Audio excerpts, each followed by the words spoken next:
Hi friends, నేను మీ అనుని. Today video వచ్చేసి ఏంటంటే మజ్జిగ పులుసు తయారు చేద్దాం, చూసేద్దాం రండి. మజ్జిగ పులుసుకి కావాల్సినవి పచ్చిమిర్చి, కొబ్బరి, జీలకర్ర, వెల్లుల్లి, కల్లుప్పు. ఫస్ట్ పచ్చిమిరపకాయలు తీసుకొని ఉప్పు వేసుకొని జీలకర్ర వేసుకొని దంచుకోవాలి. నెక్స్ట్ కొబ్బరి వేసి దంచుకోవాలి.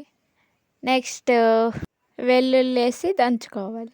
మొత్తం దంచుకున్న తర్వాత మరీ మెత్తగా అయితే టేస్ట్ ఏం బాగోదు, లైట్గా దంచుకుంటే సరిపోద్ది. దంచుకున్న తర్వాత పోపు పెట్టుకోవాలి. ఫస్ట్ పోపు కావాల్సి 2 స్పూన్ల నూనె వేసుకోవాలి. నూనె హీట్ అయిన తర్వాత తాలింపు గింజలు వేసుకోవాలి. తాలింపు గింజలు ఫ్రై అయిన తర్వాత ఆనియన్స్ వేసుకోవాలి. ఎండుమిర్చి, కరివేపాకు వేసుకోవాలి. అన్నీ ఫ్రై అయ్యేలోపు మనకి ఎంత పెరుగు కావాలో పెరుగు తీసుకొని స్మూత్గా చేసుకోవాలి. ఎంత తాలింపు ఫ్రై అయ్యాక ఫస్ట్గా మనం దంచి పెట్టుకున్న పేస్ట్ని తాలింపులో వేసుకోవాలి. పేస్ట్ కూడా ఫ్రై అయిన తర్వాత మనకు కావాల్సినంత పసుపు, ఎవరి టేస్ట్కి తగ్గట్టు సాల్ట్ వేసుకోవాలి.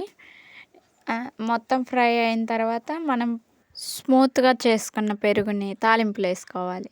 పెరుగు స్టవ్ ఆఫ్ చేసిన తర్వాత వేయాలి, లేదంటే విరిగిపోద్ది.